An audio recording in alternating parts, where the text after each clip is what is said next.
De esta manera se ha inaugurado, estimados amigos, este Congreso Internacional. Y nos acompaña de manera muy especial. Ya están recogidas, pero en fin, quería comentarlas, son preocupaciones con respecto a las reglas que fueron publicadas en febrero para consulta pública. ¿Dónde hay que apuntar? Voy a cubrir 5 puntos, subastas de largo plazo, que ha sido uno de los puntos más importantes en este proceso de discusión intenso de los últimos meses. Cumplimiento inicial de los certificados de energía limpia en el periodo de transición de los primeros años de incorporación del mercado. El tema de las grandes centrales eléctricas, centrales nucleares y proyectos de infraestructura, que me parece que no está debidamente recogido en algunos, que no tienen los instrumentos adecuados todavía. El tema de gestión de intermediación y finalmente cómo logramos rescatar el tema de en los contratos bilaterales de energías limpias intermitentes, algunas de las reglas que teníamos anteriormente para la figura de autoabasto, que permitió que las energías renovables y la cogestión eficiente resultaran tan atractivas para el inversionista sin necesidad de subsidios públicos.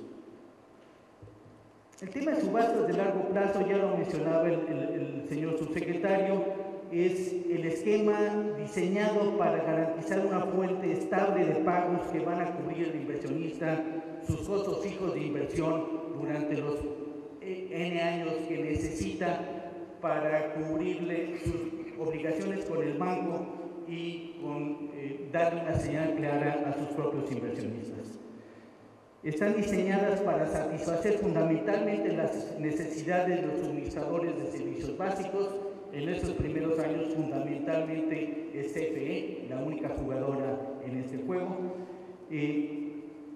Van a permitir que la potencia, las energías limpias demandadas por las entidades responsables de carga, eventualmente, además de la CFE, podrán subirse los otros jugadores, los otros responsables de carga en el mercado, estas subastas. Van a dar un plazo de 3 años, inician en una sola etapa. Inicialmente los contratos tienen una duración de 10 años, ya nos avisó el subsecretario que se amplían a 15 años y los CELS a 20. Pasa a la siguiente. Los productos que van a ofrecer los generadores es una cantidad fija de potencia. Originalmente estaba planteada una cantidad fija de energía eléctrica para cada hora del periodo de contrato entregada en el mercado del día de adelanto y una cantidad fija de certificados por año. Pasamos a la siguiente.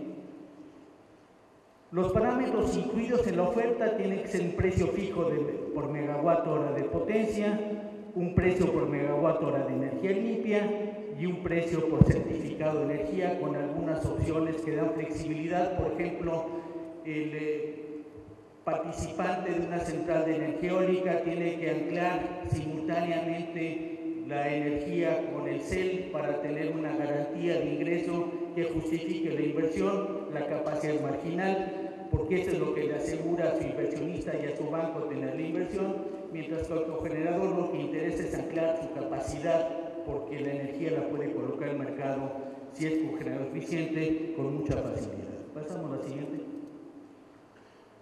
Problemática que veo para las energías, las centrales con energía renovable intermitente. Primero, el plazo de 10 años no era suficiente, ya lo reconoció la Secretaría. Segundo, las centrales con energía eólica o con energía solar no pueden garantizar y por tanto no pueden comprometerse a un calendario fijo por hora de qué energía van a entregar. El viento sopla cuando quiere y el sol sale cuando no lo tapa las nubes, y eso no hay forma de predecirlo, y menos a 15 años por delante. Entonces necesitamos un esquema de banqueo equivalente al banqueo anterior que había en los contratos legados. Por otro lado, los oferentes no pueden ofertar capacidad por separado.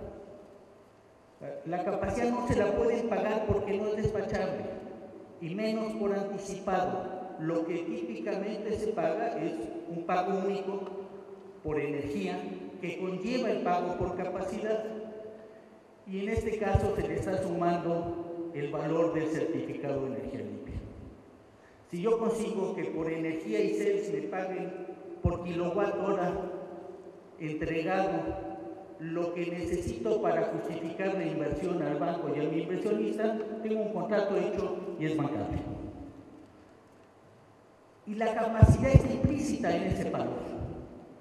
Si me permiten en esa misma subasta o por separado ofertar mi capacidad, me están pagando doble por lo mismo.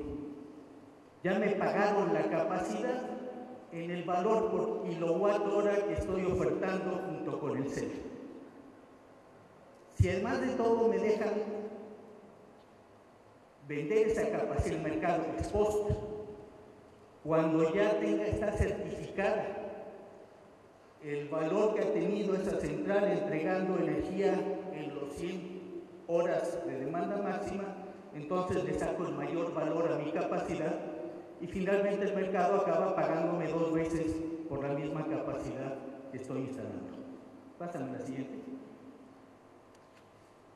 En el caso de la operación eficiente, la estrategia es diferente. Yo anclé parte de mi capacidad con la industria con la que estoy asociando mi central de cogeneración, que requiere vapor, requiere electricidad, y por tanto buena parte de la capacidad está anclada en ese contrato y necesito anclar el resto de la capacidad para tener la certeza de la inversión. En la subasta lo que voy a ofrecer es esa capacidad firme. Me da la ventaja además de ofrecer en firme los certificados de energía limpia. Una buena central de cogeneración eficiente, de las que está diseñando Petróleos Mexicanos, tiene orden de la tercera parte o 35% por lo menos de la electricidad que va a generar, va a ser calificada como energía limpia. Y por tanto puedo colocar esa energía o los certificados de esa energía en el mercado de subasta. Por mencionar algo, el valor del CEL máximo va a ser el valor de la multa que establece el Estado mexicano.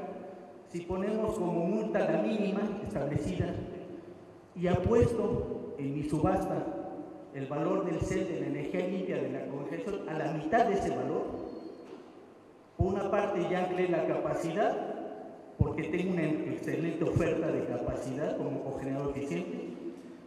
Con el valor del CEL a la mitad de la multa pago la energía. Solamente con el valor del CEL a la mitad de la multa. Si me permiten en esa subasta, en la misma subasta, ofertar energía y CELs asociados, entonces mato víbora en dientes. ¿Cuál es mi estrategia? Me voy al valor del paquete de energía limpia y CEL que va a ofertar la central más eficiente eólica y hago una oferta por debajo de ella. Si hago una oferta de energía y CEL por debajo de la que el eólico más eficiente puede ofertar, me están pagando 5 veces el valor de la energía necesaria para despachar ese kilowatt hora de energía limpia. Y la renta económica de mi central eléctrica se dispara de un 15 o 20% que puedo tener en la subasta si coloco capacidad y CEL, a un 40 y tantos o 50% si coloco capacidad por una parte y CEL sin energía limpia al valor o por debajo del valor y un oferente de energía eólica puede ofertar. Esa es una preocupación que creo que todavía no está suficientemente atendida. Y eventualmente el ACP, el que va a tener que absorber estos dos pagos, capacidad por un lado, energía y CELs por el otro, a un precio que está pagando 2 rentas económicas al mismo usuario. 2 rentas de capacidad al eólico y 2 rentas de capacidad o una energía muy cara al jugador de cogeneración eficiente. Pasamos a la siguiente. Propuestas de solución ampliar a 15 o 20 años el periodo de contrato, ya está hecho. Permitir a las centrales ofertar un volumen determinado de energía limpia por año en paquete con esquemas equivalentes a un banqueo de energía. Esto es, si te entrego la electricidad cuando la electricidad es barata, entonces hay un castigo. Si te la entrego cuando la electricidad es alta, me das un premio y me tienes que avisar con qué criterios vas a hacer este banqueo para que pueda hacer análisis económico y pueda correr el riesgo de la inversión, y entiendo que esto ya está hecho. Y la que yo agregaría es no permitir de ninguna manera a las centrales con energías renovables intermitentes ofertar capacidad durante el periodo que me están anclando de 15 años, ni dentro de la subasta ni fuera de la subasta, porque ya me están pagando la capacidad con la energía y el CEL. Está implícito el pago de capacidad. Y no pongas a competir a una central de ciclo combinado con cogeneración eficiente, con costos marginales de energía y de capacidad muy bajos, en una subasta donde puedan vender por separado capacidad y puedan ofertar energía no al valor de una competencia de energía solar limpia, sino al valor que conlleva la energía con el certificado para un jugador como es un generador eólico, donde me tiene que pagar esa capacidad para que pueda hacer la inversión simultáneamente. Esa energía a este sí se la tengo que dejar que la ofrezca en el mercado, que la ofrezca en subasta 5 años o que la ofrezca en un contrato bilateral con quien pueda o que esté interesado en el mercado, porque esa energía va a ser la más barata que va a haber en el mercado si la dejan competir sola, va a ser la más cara que hay en el mercado si la ligan con el precio del generador eólico. Pasamos a la siguiente. Cumplimiento de los CELs. Los primeros años, las primeras subastas difícilmente van a tener el éxito para que en 3 años, realmente son 2, al principio del 18, ya estén las centrales dispuestas y entregando el 5% de CELs que requiere el mercado. Hay un esquema de banqueo que hoy permite los lineamientos de los CELs, que es dejar un 25% para el año siguiente o hasta 2 años, una pequeña penalidad en términos de una renta, pagas un poco más de CELs si lo difieres. Yo creo que daríamos una señal muy buena si ponemos un transitorio que dé más holgura tanto a la CFE como a los jugadores privados, que puedan banquear, no pueden eximirlos del cumplimiento, pero sí puedan banquear una capacidad mayor en los primeros 2 años.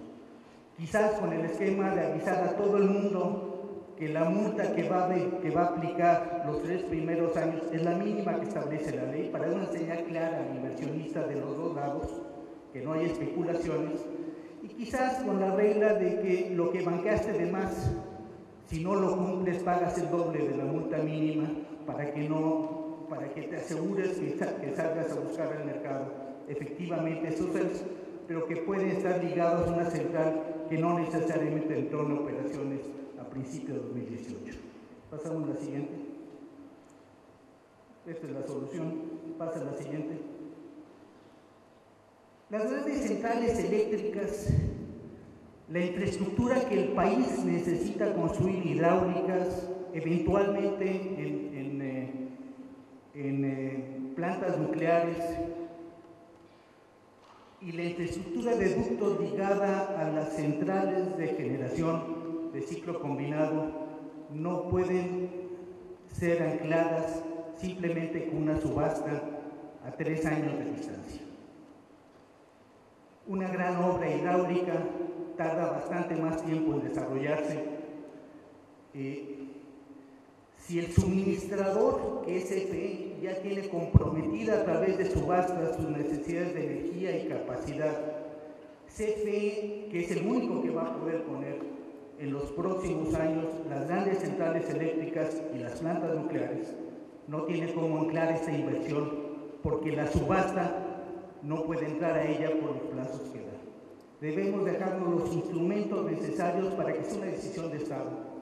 Instruir a la Comisión de Electricidad, construir una gran central hidráulica de 700 o 1000 megawatts en algunos de los pocos ríos que nos quedan por acá, y por supuesto una central nuclear que no puede estar anclada con un contrato a 15 años jugando a riesgo de mercado en una licitación. Esto es una decisión de Estado, no puede ser parte de una subasta de esta naturaleza.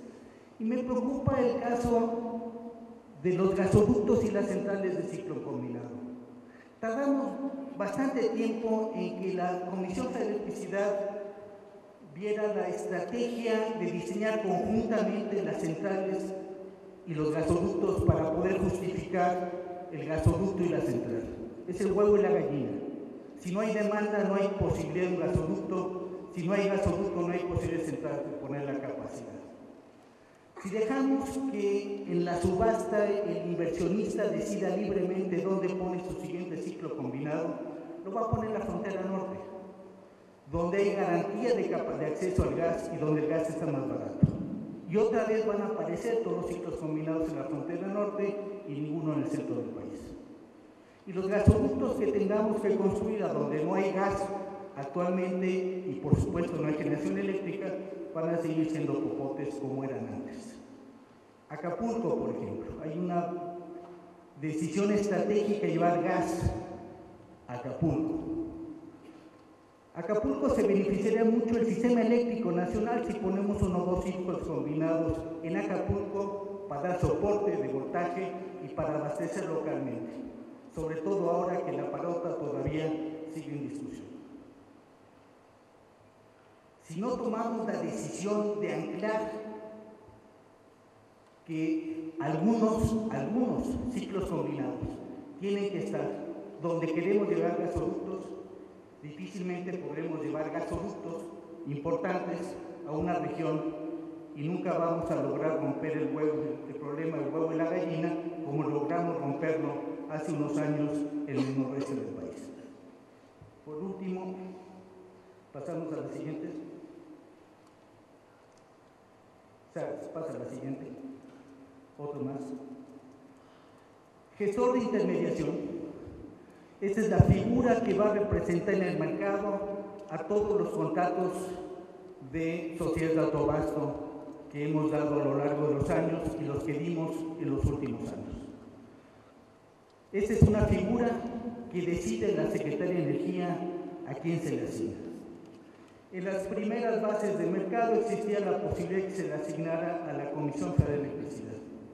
Desde mi punto de vista, esto implica en poner a la CFE una obligación que ya no le corresponde, donde va a ser juez y parte, donde va a requerir recursos humanos que ya no tiene disponibles, donde va a tener que hacerlo a través de una cuota que no está prevista en la ley, que va a tener que regular a alguien y el regulador no tiene asignada esa responsabilidad en la ley.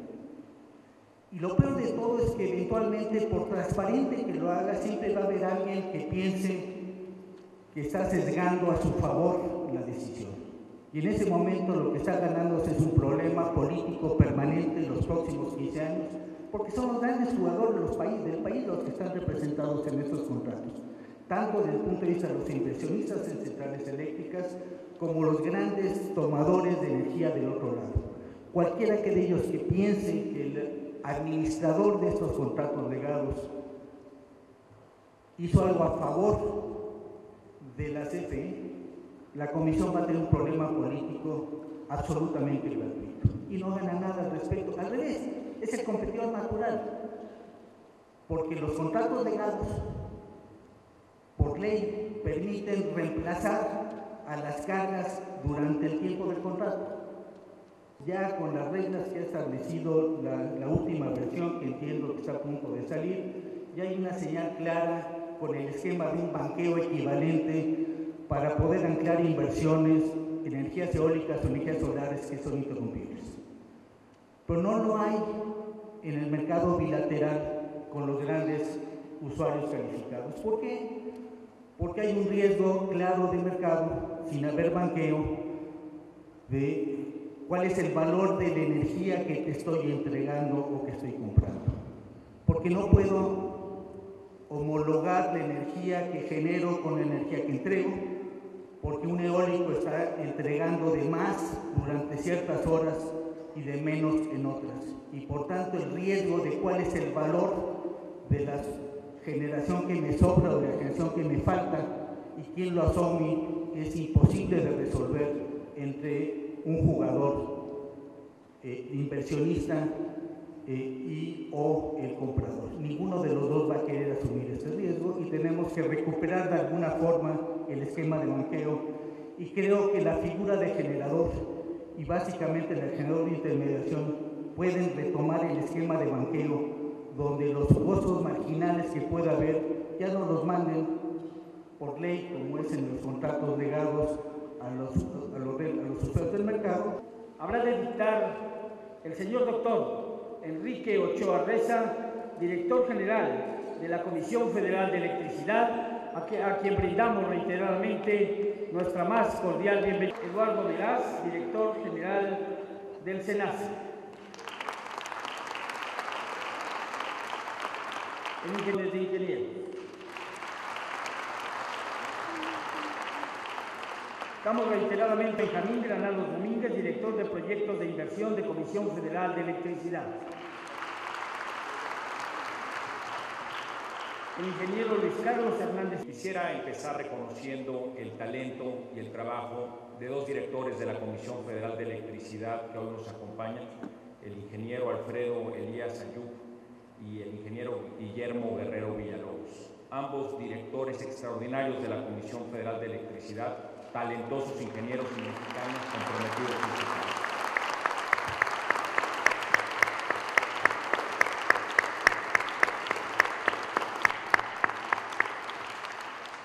Me sumo respetuosamente también al reconocimiento que le ha hecho ya el auditorio al ingeniero Eugenio Méndez Docurro, gran ingeniero al servicio de México como secretario de Comunicaciones y Transportes y a cargo del Politécnico Nacional, que en paz descanse. Y permítanme hacer un reconocimiento a un destacado funcionario aquí presente, al director del Politécnico Nacional, al ingeniero Enrique Fernández Faslich, con quien tengo pendiente una reunión de trabajo a la cual nos ha convocado el subsecretario Hernández Ochoa, en el interés de ambas instituciones de renovar a través de convenios diversos la interacción académica para el bien de los ingenieros de México. Mi reconocimiento, señor.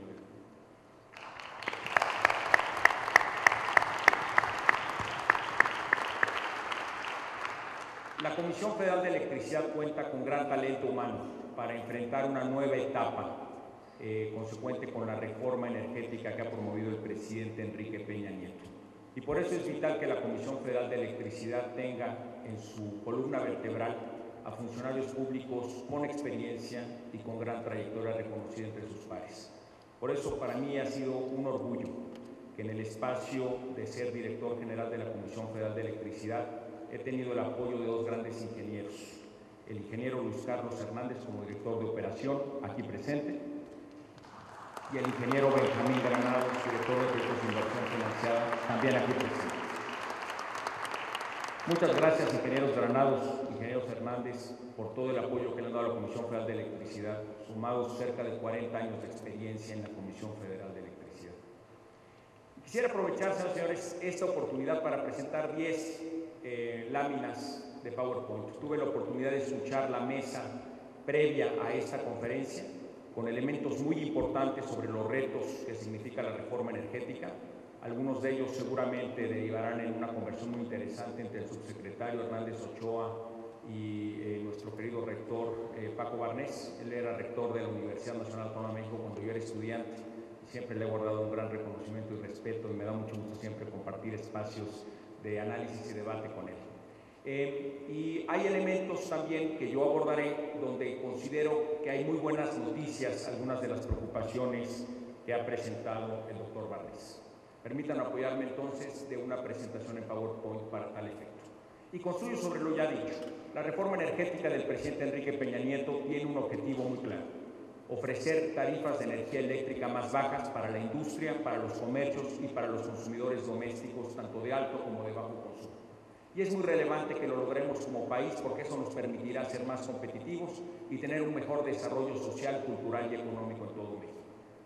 En México, la demanda pico de energía eléctrica que se presenta normalmente en estos tiempos de verano se atiende con 40,000 megawatts de capacidad instalada. Es decir, es el momento donde más energía demanda nuestro sistema.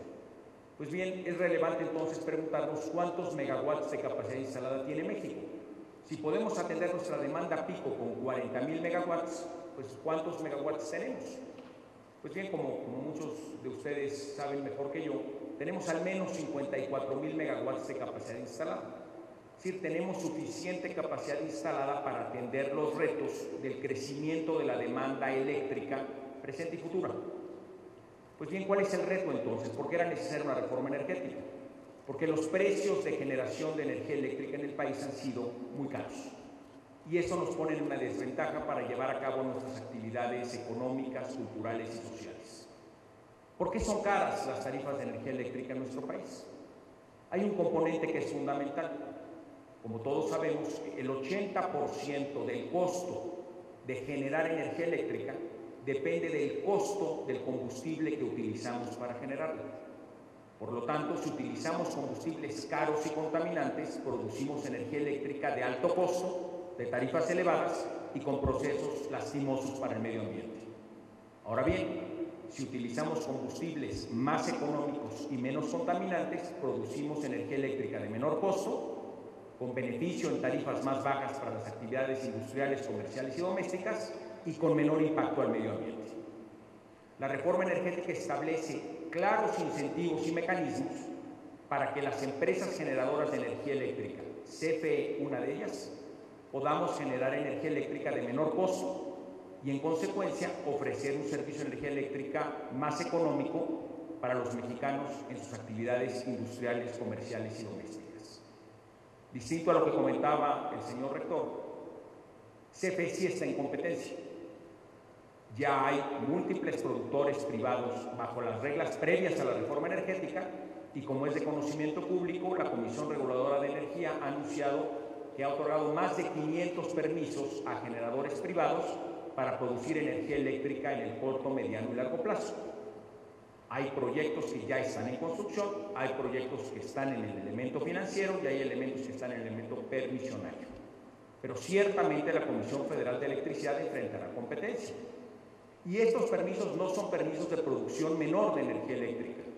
Hay permisos de una dimensión enorme, que serán claramente competencia de la Comisión Federal de Electricidad. ¿Cómo enfrentamos este reto en la Comisión Federal de Electricidad? ¿Cómo podemos aprovechar la oportunidad de que las reglas que ha señalado el ingeniero Meraz son muy claras? El SENACE tiene la responsabilidad de despachar la energía eléctrica más barata primero al sistema. La energía eléctrica, consecuentemente más cara, queda al final. Si la Comisión Federal de Electricidad no actualiza su infraestructura, no migra al uso de combustibles más baratos y nos quedáramos inertes, confiados en generar energía eléctrica cara y contaminante, las nuevas reglas del mercado nos van desplazando y empresas privadas, medianas, pequeñas o grandes, generarían energía eléctrica para el servicio y la Comisión Federal de Electricidad sería desplazada.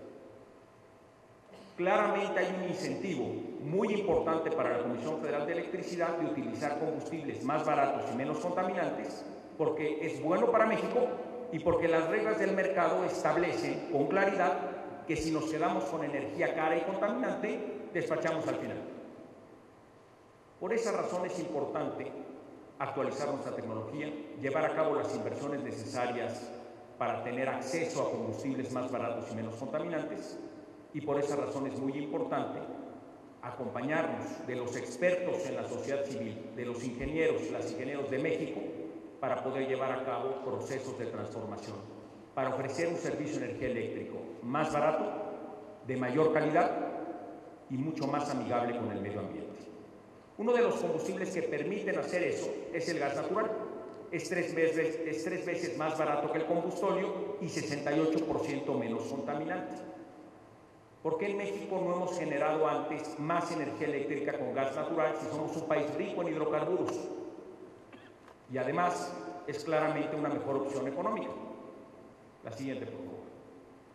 Pues bien, una de las razones es que el Sistema Nacional de Gasoductos de México, este es el 2012, no era un sistema, porque no está interconectado, y todos los que son ingenieros en esta gran congregación, pues evidentemente ante este mapa ven que esto no era un sistema, no estaba interconectado, no tiene elementos de redundancia.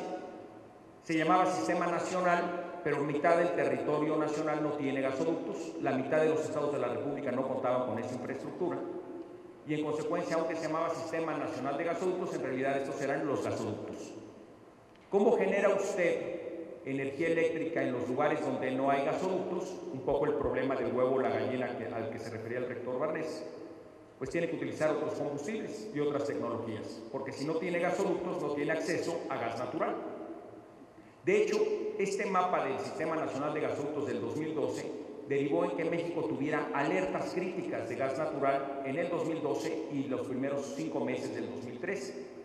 Es decir, no había suficiente gas natural en México para suministrar a la industria nacional y a la Comisión Federal de Electricidad. Teníamos que detener nuestro consumo de gas natural. Situación irónica para México porque tenemos un país rico en gas natural en el subsuelo. Pues bien, la ausencia de un verdaderamente nacional de gasoductos hizo que la Comisión Federal de Electricidad en el 2012 consumiera más combustóleo que ningún año antes en la historia del país.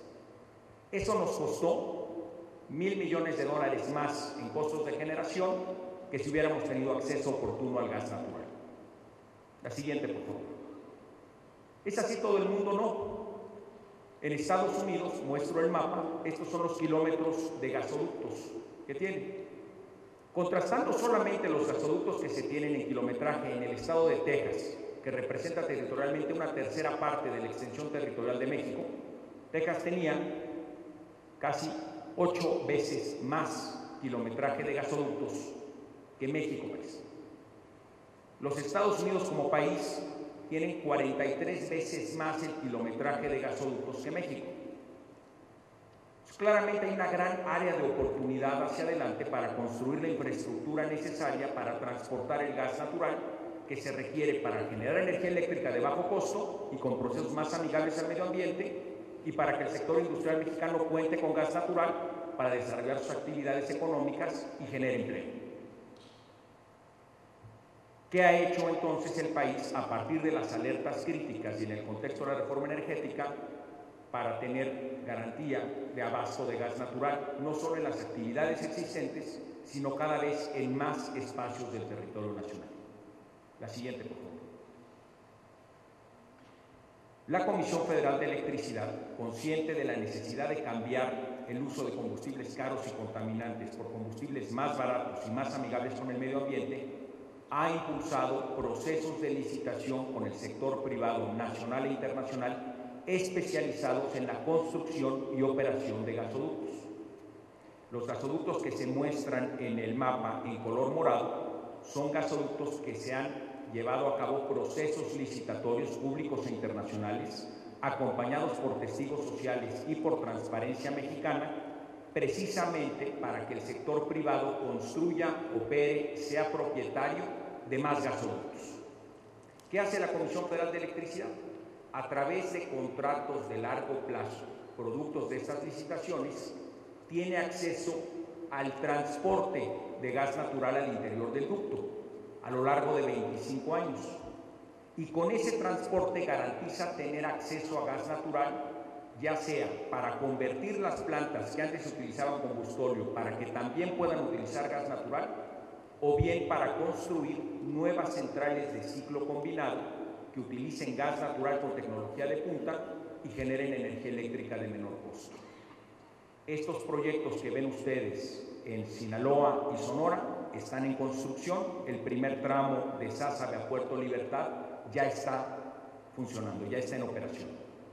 En el estado de Chihuahua, gasoductos que vienen bajando hacia el Encino y del Encino a la Laguna, uno ya está construido, otro está en proceso de construcción.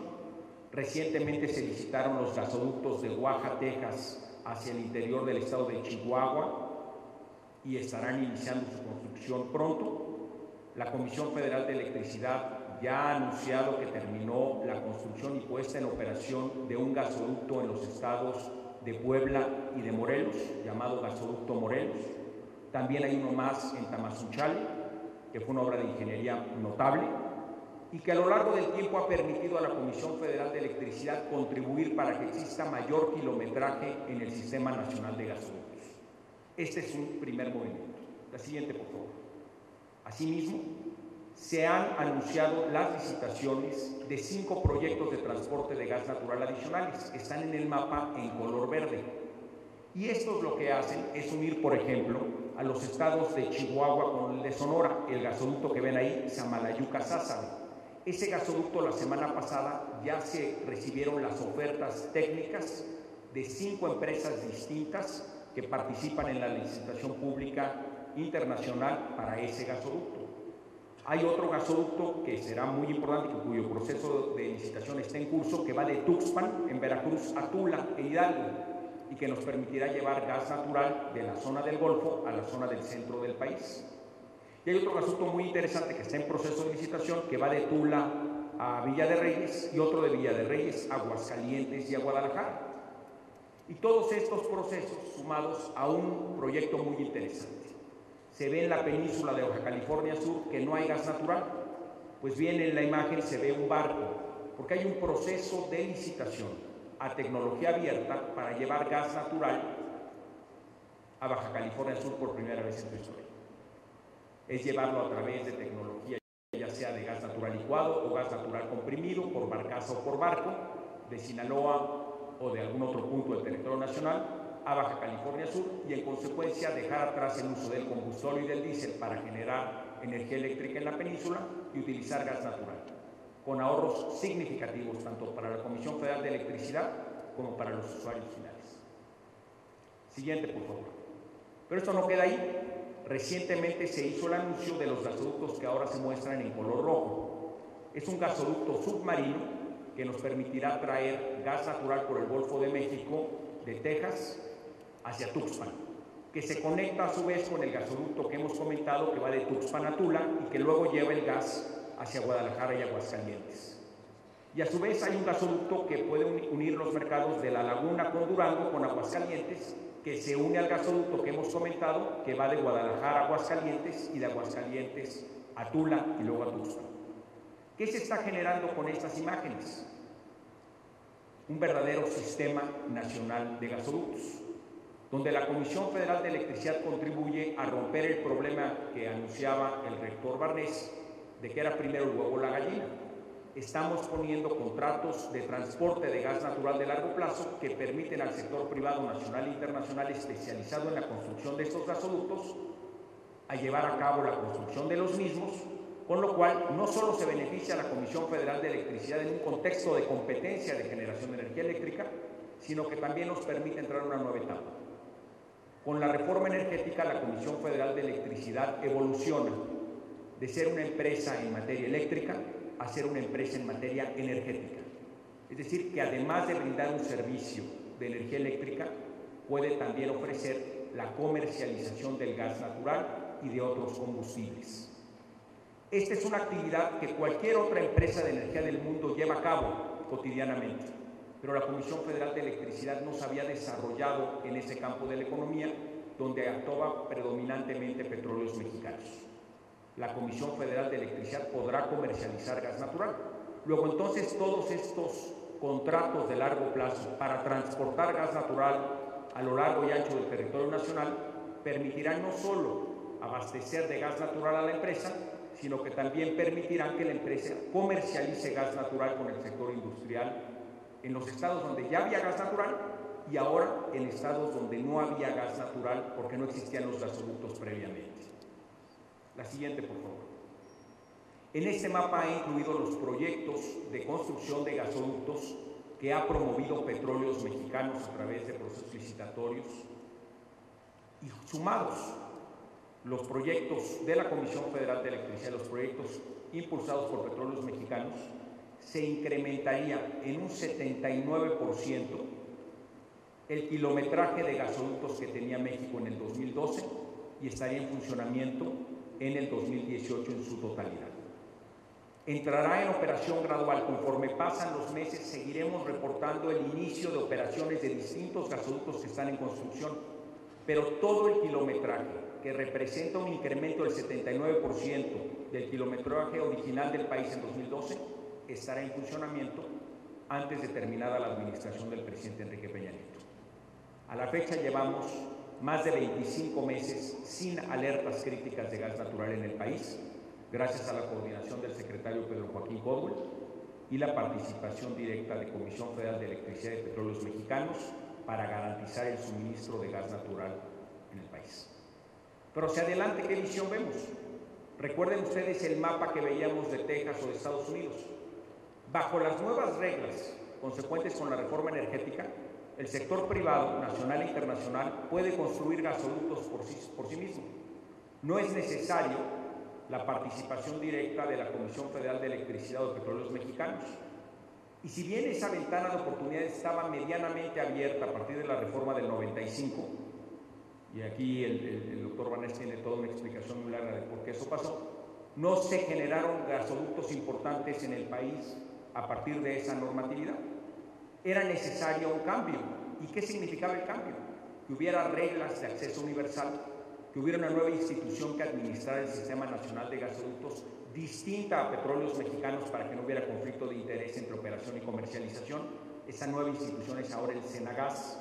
Que la Comisión Federal de Electricidad pudiera comercializar gas natural, ahora se puede a partir de la reforma energética. Y precisamente eso multiplica los actores interesados en comercializar gas natural y en consecuencia multiplica las oportunidades para que empresas especialistas en la construcción y operación de gasoductos lo lleven a cabo en nuestro país, como lo hacen en todos lados del mundo. Vale la pena recordar que en Estados Unidos no existe una empresa estatal como CFE o una empresa estatal como Pemex, y la infraestructura de gasoductos se ha desarrollado de una manera mucho más amplia que la que se desarrolló en México a partir de la participación de solo 2 empresas. Entonces vamos hacia un esquema donde se necesitará a los mejores ingenieros para contribuir en la construcción, operación, mantenimiento y comercialización de esta infraestructura. Hay nuevas oportunidades para los ingenieros en México consecuentes con la apertura. Y se están llevando a cabo los procesos licitatorios, los elementos de construcción y las puestas en operación de esta nueva infraestructura. ¿Qué hacemos con estos gasoductos? La siguiente, por favor. El primer paso, después de tener los gasoductos, es convertir las centrales que antes utilizaban combustóleo para que puedan utilizar también gas natural. La Comisión Federal de Electricidad tiene un programa de convertir 7 centrales que estaban en esas condiciones con inversiones superiores a los $200 millones. Esto lo anunciamos hace cerca de 2 años. ¿Cómo vamos? Pues bien, 3 de esas centrales ya están convertidas, ya están operando hoy con gas natural. ¿Por qué? Porque ya está el gasoducto, ya se llevó a cabo el proceso de conversión y ya se puso en operación esa planta con gas natural. Una más en el estado de Tamaulipas, una más en el estado de Hidalgo estará próxima a inaugurarse en este trimestre y 3 más el año entrante estarán listas en el primer semestre del 2016. ¿Qué tenemos entonces? Cerca de 4,000 megawatts de capacidad instalada adicionales que antes utilizaban combustóleo y ahora pueden utilizar también gas natural. En consecuencia, generan energía eléctrica de menor costo, ser más competitivas para ofrecer un servicio de calidad y además participar en el mercado al que se ha referido el ingeniero Meraz. Si no se hubieran hecho estas inversiones, si no se hubieran llevado a cabo estos proyectos, esos 4,000 megawatts estarían generando combustóleo y luego entonces podrían ser desplazados en el mercado por otros productores. De ahí la relevancia de que la Comisión Federal de Electricidad aproveche el tiempo y aproveche su proceso de conocimiento y de inversión para llevar a cabo estas obras. La siguiente, por favor. Esta es la central de Manzanillo, que terminó su conversión en diciembre de 2014. Yo tomé la foto en una visita a la central. La tubería amarilla, para los expertos, pero también reconociendo que hay muchos estudiantes en el auditorio, La conversión significa el poder instalar la infraestructura que está de color amarillo, que es la que ahora transporta el gas natural para llegar a la central. La tubería de color gris era la que originalmente transportaba el combustóleo. Luego entonces, si el precio del gas natural es más barato, usted cierra la llave del combustóleo, abre la del gas, genera con gas natural a menor costo y con precios más amigables al medio ambiente. Este proceso de conversión, de poner la tubería que se ve en color amarillo en la foto, es el que me refería, de inversiones de más de $200 millones en 7 centrales a lo largo de la geografía de México, consecuente con el establecimiento de nuevos gasoductos. La siguiente, por favor. Esta fotografía es la central Puerto Libertad en Sonora. Del lado izquierdo, cuando está generando con notable contaminación, es cuando está usando combustóleo. La otra foto es a partir de que puede utilizar gas natural. Se cierra el suministro de combustóleo, se abre el del gas por el ducto que está viniendo de Arizona hacia Sonora y esta central está generando en menor costo y más amigable con el medio ambiente. La siguiente, por favor. Además de convertir centrales que usaban combustóleo para que ahora utilicen gas natural, la Comisión Federal de Electricidad está impulsando 8 nuevas centrales de ciclo combinado que utilizarán gas natural con tecnología de punta, justo en las áreas donde van a transitar los gasoductos, de manera tal que con la tecnología de punta podamos generar energía eléctrica todavía de menor costo y todavía con procesos más amigables con el medio ambiente. Estos procesos de construcción de nuevas centrales de ciclo combinado son también licitaciones públicas, participan testigos sociales, participa Transparencia Mexicana, se han llevado a cabo 3 de ellos, han ganado 3 empresas distintas, en los gasoductos licitados se han licitado 7 gasoductos, han ganado 5 empresas diferentes y eso es lo que dan procesos competidos, donde hay distintas empresas que han podido, a través de los procesos licitatorios, hacer las mejores ofertas técnicas y económicas para la Comisión Federal de Electricidad. En siguientes meses de este año se resolverán 4 procesos licitatorios para 4 centrales adicionales a las 3 que ya se han licitado. En Baja California Sur se lleva a cabo un proceso licitatorio para poner una central que utilice indistintamente o combustóleo, que es lo que tenemos hoy, o gas natural, que es lo que tendremos a partir del 2018 en adelante. La siguiente, por favor. Esta es mi gráfica favorita de la presentación y estoy a 2 de terminar. Si me permiten, estos son los precios a los cuales generamos con distintos combustibles. La columna donde están los precios más altos es cómo generamos mes a mes si utilizamos combustóleo. En el mes de julio de este año, el precio era de 1,388 pesos por megawatt hora. Esa misma central, si se convierte y utiliza gas natural, genera a 587 pesos el megawatt hora. Es decir, con el gasoducto y el proceso de conversión pasa de generar de 1,388 a 587 pesos. De ese tamaño es la disminución en los costos de generación entre una central que usa combustóleo y otra que tiene acceso al gas natural. Si ustedes van a competir en el mercado de generación de energía eléctrica y administran una empresa de generación, ¿en dónde prefieren generar? ¿Generan a 1,388 pesos o generan a 587 pesos? Porque recuerden que según las reglas que nos ha descrito el subsecretario Hernández Ochoa y el ingeniero Meraz, la regla es muy clara. El generador que genera a menor costo se despacha primero. Luego entonces, si usted se queda en combustóleo, despacha después. La conversión lo vuelve más competitivo. ¿Cuánto nos cuesta generar con un ciclo combinado? Un ciclo combinado genera a 370 pesos el megawatt hora. Entonces pasamos de 1,388 en combustóleo a 587 con la central convertida, a 370 con el ciclo combinado. Ahora se las pregunto distinto. Si ustedes fueran el director de una empresa privada que va a incorporarse al mercado de generación de energía eléctrica en México a partir de la reforma energética que ha sido claramente descrita, ¿con qué combustible querrían participar en su proceso de generación de energía eléctrica en México? ¿Con combustóleo a 1,388, con una convertida a 587 o con un ciclo combinado a 370? Si su energía más barata va a ser despachada primero en el mercado, van a querer despachar a 370. Esa es la verdadera competencia a la que se enfrenta la Comisión Federal de Electricidad. Por esa razón es muy importante establecer la infraestructura de gasoductos, llevar a cabo las conversiones y llevar a cabo los procesos de licitación públicos y transparentes para los nuevos ciclos combinados, porque los costos económicos así lo refieren. Siguiente, por favor. Estos son los costos ambientales. Este es un estudio del Centro Mario Molina que refiere cuántas emisiones de CO2 ha dejado de emitir la Comisión Federal de Electricidad por dejar de utilizar combustóleo y utilizar gas natural en su lugar. Y si ustedes ven, el momento en el que utilizamos más combustóleo fue en el 2012, como señalaba antes, por las alertas críticas de gas. Al 2014 redujimos en la Comisión Federal de Electricidad en 45% el uso del combustóleo porque tuvimos acceso a gas natural. La siguiente, por favor. En consecuencia, de acuerdo al estudio del Centro Mario Molina, hemos reducido en 45% las emisiones de CO2 asociadas a esas centrales donde hemos desplazado el combustóleo y hemos utilizado gas natural en su lugar. ¿Cuál es el escenario para la Comisión Federal de Electricidad? Al seguir la construcción de gasoductos, al seguir también la conversión de centrales y la construcción de nuevos ciclos combinados, para el 2018 habremos sustituido en 90% el uso del combustóleo. ¿Con qué lo vamos a sustituir? Con gas natural ciertamente, pero también con el uso de centrales de generación hidroeléctrica y de otras tecnologías, porque lo más relevante en un sistema eléctrico es un portafolio diverso de combustibles y de tecnologías.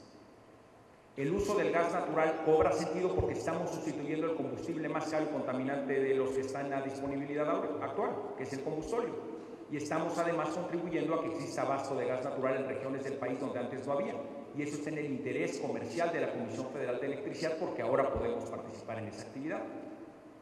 Pero eso no limita a la Comisión Federal de Electricidad a solamente llevar a cabo proyectos de ciclo combinado o de gas natural.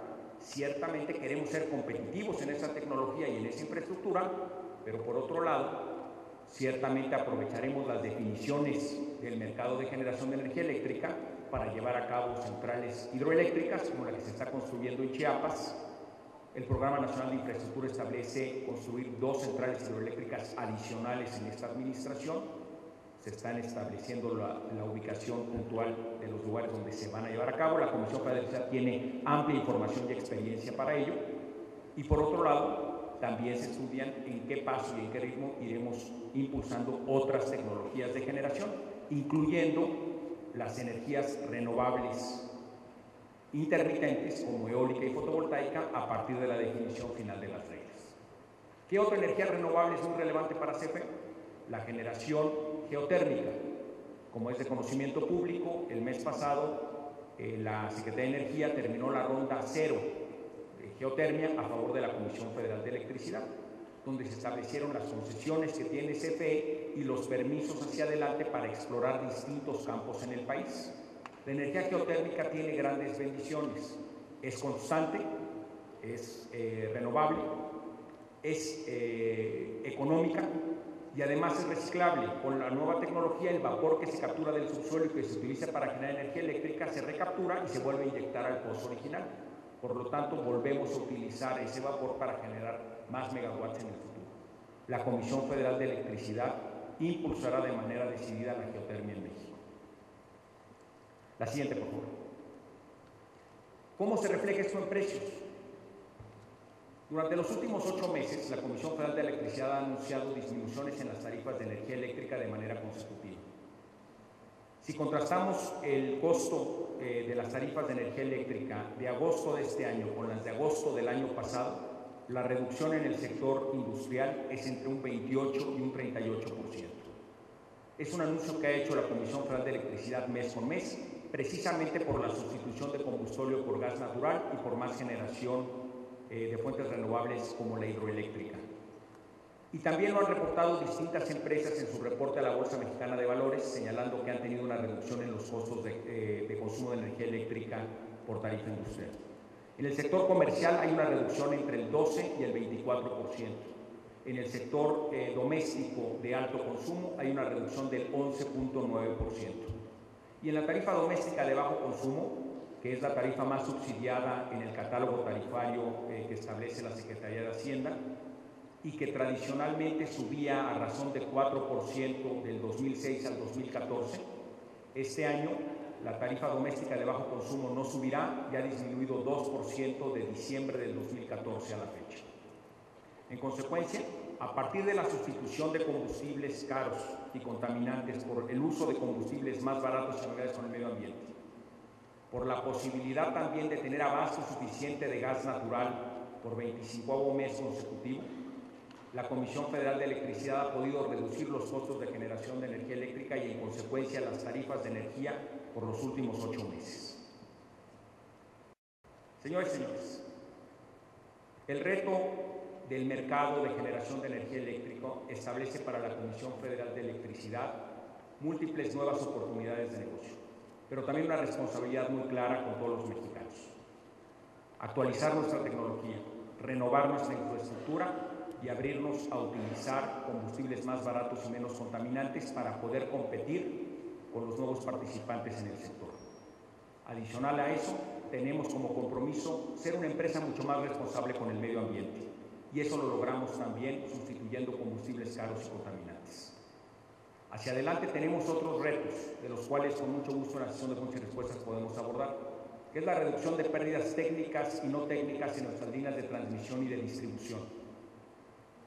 En el 2012, la Comisión Federal de Electricidad perdía 16% de la energía que se transportaba por esas redes de manera anual. Significaba cerca de 55.000 millones de pesos de pérdidas al año. El compromiso de la institución es reducir ese porcentaje de pérdidas técnicas y no técnicas a razón de 1 punto porcentual por año. Ya se logró en el 2013, ya se logró en el 2014, donde cerramos a 14% de pérdidas técnicas y no técnicas. El compromiso es que este año 2015 lleguemos a 13% de pérdidas técnicas y no técnicas, de manera tal que para el 2018 estemos entre el 10 y el 11%. Eso permitirá a la próxima generación de mexicanos llegar a niveles entre el 6 y el 7%, que es donde debemos de estar, que es donde está la OCDE.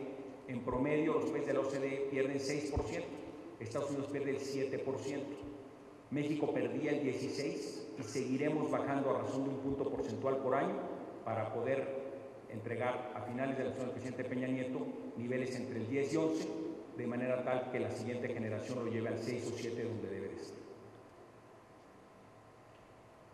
Señoras ingenieras, señores ingenieros, para mí ha sido un verdadero honor tener la oportunidad de dirigirme a todos ustedes. Les agradezco este espacio y les pido la oportunidad de estar de regreso en 1 año para poderles ofrecer los resultados que alcanzará la Comisión Federal de Electricidad gracias a su apoyo y el trabajo de las ingenieras y los ingenieros comprometidos con el país. Muchas gracias. Y de la participación que ha logrado la Secretaría de Energía o el Gobierno Federal para involucrar a los diferentes actores e ir mejorando a lo largo del tiempo las propuestas iniciales. Lo que hemos logrado al final ha sido bastante más amplio, bastante más robusto de lo que había sido el proyecto inicial, y gracias a la apertura con que las autoridades han manejado todo este proceso. Y esto es particularmente cierto para la reforma eléctrica que estamos viviendo. No solamente es que estemos aprovechando la experiencia de otros países, sino que estamos aprovechando la enorme experiencia que ha habido en México a lo largo de los últimos años con las reglas de participación que había públicas y privadas para ver cómo logramos incorporar las mejores prácticas del pasado mexicano a las nuevas reglas de mercado. Y creo que se está haciendo un trabajo fenomenal y quisiera felicitar al subsecretario César Emiliano porque realmente ha conducido el proceso. Yo como secretario general de la misma y a todos ustedes que asisten a este evento. Agradezco por supuesto a la UMAI la presentación, la invitación que me hizo para participar en este evento. Y bueno, empezaría por decir que los temas de este congreso son de la mayor relevancia para el presente y el futuro de México. En la actualidad enfrentamos desafíos de gran magnitud en áreas estratégicas tales como ya oímos, la energía eléctrica y las fuentes alternativas de energía, la producción de petróleo, el cambio climático, los desastres naturales, el desarrollo industrial y la innovación, la infraestructura, el transporte y las comunicaciones, por mencionar algunos. Para plantear soluciones viables a estos problemas en áreas como las que acabo de indicar, la ingeniería tiene mucho que aportar. Ello implica que una acción estratégica en nuestro país debe ser el fortalecimiento de la formación de ingenieros en sus muy variadas ramas. En esta participación voy a plantear algunas consideraciones sobre la relevancia de la formación de ingenieros. Mi intención es dibujar un marco general que propicie debate y preguntas por parte de ustedes. En primer lugar, abordo brevemente la enorme relevancia de la ingeniería en nuestro país. Posteriormente presento algunos datos respecto a la formación de ingenieros en México en la actualidad y concluiré con algunos comentarios sobre los retos y las oportunidades de la educación en ingeniería en nuestro tiempo. Entremos en materia. Quienes se dedican a la ingeniería son mediadores entre los saberes tecnológicos y las diferentes necesidades económicas y sociales de su tiempo y de su entorno. Asimismo, contribuyen destacadamente a la construcción de riqueza, en tanto sus saberes tienen la cualidad de la aplicabilidad relativamente rápida a situaciones concretas. De acuerdo con el INEGI, para el tercer trimestre de 2014, las actividades ligadas a la ingeniería, tales como la industria manufacturera, la construcción, la minería, el suministro de energía y agua, contribuyeron en un escenario conservador con el 35.3% del Producto Interno Bruto Nacional. Ello demuestra la importancia de las actividades en las que típicamente se desempeña el ingeniero y su notable aporte a la generación de riqueza en nuestro país. Los ingenieros mexicanos realizan importantes tareas vinculadas a la gestión y al cambio tecnológico. Cuentan con los saberes y competencias necesarios para administrar diferentes técnicas, procedimientos y procesos de una organización con el objetivo de mejorar su productividad. De igual forma, son capaces de realizar innovaciones a esos procesos para fortalecer el nivel de competitividad de las empresas e industrias. Al constatar la importancia de la ingeniería para el desarrollo del país y el bienestar de sus habitantes, debemos preguntarnos si contamos con el número suficiente de ingenieros y, sobre todo, si estamos formando bien a los ingenieros que el país requiere.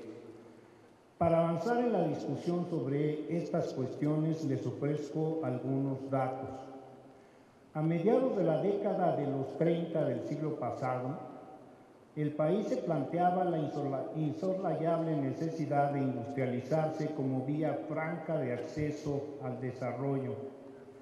A partir de esa necesidad fue fundado el Instituto Politécnico Nacional en 1936. El IPN fue concebido como un espacio que detonaría la enseñanza de la ingeniería en México y que serviría como articulador de un conjunto de instituciones de educación superior tecnológicas en todo el país. Adicionalmente, y como saben también, diferentes entidades federativas comenzaron a contar con institutos tecnológicos que responderían a ese importante proyecto y que a partir de 2014 constituyen el Tecnológico Nacional de México, que como saben en esta mesa participa el señor director del mismo. De igual forma, en las universidades públicas y privadas, las ingenierías son parte de la oferta educativa y en ellas se han ampliado las opciones curriculares. Todo ello muestra que el país cuenta con una amplia oferta formativa en el campo de la ingeniería. Actualmente, más de 900 instituciones de educación superior ofrecen alguna carrera de ingeniería en nuestro país. En dichas instituciones se estudian más de 900,000 alumnos en carreras del tipo ingenieril. Cada año ingresan cerca de 250,000 jóvenes a esas carreras y egresa alrededor de 95,000. Las áreas de la ingeniería que más estudiantes atraen en México son, en primer lugar, la de los sistemas de cómputo y la de las tecnologías de la información y la comunicación, seguida por la ingeniería industrial, la ingeniería civil y del campo de la construcción y la ingeniería mecánica y electromecánica. Estas áreas concentran al 55% de la matrícula nacional de ingeniería. Son áreas de la mayor relevancia, pero sin duda es conveniente que hagamos mayores esfuerzos por diversificar la matrícula y formar un número creciente de ingenieros en áreas de alto impacto, como es la nanotecnología, la energía, la biotecnología, la aeronáutica y la robótica. Pero no debemos pensar solamente en diversificar la matrícula en las ingenierías. Debemos propiciar que la formación académica y profesional de los ingenieros responda adecuadamente a las necesidades de nuestro tiempo en el terreno de la competitividad profesional, pero también en el del compromiso social. Sobre esos aspectos tratan algunos retos y desafíos que comento a continuación. El principal reto es mantener el notable crecimiento de recursos humanos en la ingeniería. De acuerdo con datos de la UNESCO, para el año 2012, México era el sexto país en el mundo con más proporción de graduados en el área de ingeniería con respecto al total de campos del conocimiento, pues alrededor de la quinta parte de los egresados de ese año, concretamente 2012, fueron ingenieros. La proporción de estudiantes de ingeniería respecto de la matrícula total de educación superior ha pasado de 1 de cada 6 a 1 de cada 4 en 15 años. Con ese ritmo de crecimiento y con una adecuada inserción de estos profesionales en el mercado laboral, se contribuirá mucho al desarrollo científico y tecnológico del país. La ingeniería requiere, y resumo, de una formación académica multidisciplinaria, integral, científica y humanista. Los ingenieros deben tener una dimensión ética de su acción, pero además deben asumir un rol social. Por su parte, tanto los sectores productivos como el sector público deben contribuir con iniciativas que favorezcan la creciente apertura de más espacios de trabajo que permitan aprovechar el talento nacional de los nuevos profesionistas. No debemos olvidar que cuando un egresado de la educación superior ingresa en las filas del desempleo, el país entero pierde capital intelectual de suma valía y ese es un derroche que México no puede permitirse, pues impacta directamente en su desarrollo. Tengo la convicción de que los programas educativos de ingeniería deben generar una más estrecha y provechosa vinculación de sus estudiantes y académicos con los actores privados y sociales de su entorno, con la finalidad de contribuir con el desarrollo local y regional. Por todo lo que he dicho hasta ahora, considero necesario que en foros como este reflexionemos colectivamente sobre el perfil del ingeniero que se debería formar en las instituciones de educación superior de nuestro país. En ese aspecto, coincido con la expresión del doctor Octavio Rascón Chávez, expresidente y académico de honor de la Academia de Ingeniería de México, en el sentido que, y cito, nuestros futuros ingenieros en su paso por la escuela deben desarrollar su capacidad de análisis, razonamiento lógico y pensamiento crítico, además de la habilidad de tomar decisiones dentro de un marco ético bien definido. Eso implica que la formación de ingenieros debe incorporar habilidades para visualizar de forma crítica los diferentes ámbitos de la realidad, pero también considerar que el ingeniero está involucrado con un rol fundamental en la toma de decisiones y que por ello tendrá que responder con un amplio compromiso social. Por otro lado, los desarrollos de la ingeniería deben contribuir decididamente al fortalecimiento del proceso de enseñanza-aprendizaje en todos los tipos y niveles educativos. El fortalecimiento de la tecnología educativa no solo prepara a las nuevas generaciones para los retos que le plantea la sociedad del conocimiento, sino que también permite acercar la educación a lugares que de otra forma no podrían ejercer este fundamental derecho. De ahí la importancia estratégica de una mayor cercanía entre la ingeniería y la educación. Estimados todos, estoy convencido que la ingeniería tiene un rol estratégico en la inserción exitosa de nuestro país a la sociedad del conocimiento y en su proceso de desarrollo social y económico. Hace 2 años, Rosa Isela Vázquez publicó un artículo en el que afirma que la ingeniería es un pilar fundamental en la construcción del progreso de la humanidad. Por tanto, ante un presente tan vertiginoso como el nuestro, con desafíos de toda índole, resulta urgente su intervención para generar soluciones reales. Todos aquí seguramente estamos de acuerdo con ella. Nuestro tiempo y circunstancia abren sin duda nuevas oportunidades para el ejercicio de la ingeniería en México. Con las reformas estructurales, entre ellas la energética y el Programa Nacional de Infraestructura 2014-2018, los ingenieros mexicanos tendrán mucho que aportar en áreas tan relevantes como las comunicaciones y transportes, el desarrollo agrario, territorial y urbano, la generación de energía eléctrica y de combustibles, el sector hidráulico, la salud y la infraestructura industrial de servicios y de turismo. Coincido por ello con la opinión del ingeniero Gustavo Arbizu Lara, presidente de la UMAI, en cuanto que las oportunidades que se están presentando en nuestro país representan un reto y es por eso que las instituciones educativas, los estudiantes, los profesores y los directivos debemos asumir un compromiso total, diseñar estrategias y llevar a cabo acciones que permitan cubrir las necesidades reales de formación profesional en el campo de las ingenierías. Quedo a sus órdenes si todavía me queda tiempo para sus comentarios y preguntas. Perdón por lo apretado de este resumen, pero ya se nos complicó la agenda. Les agradezco mucho su atención.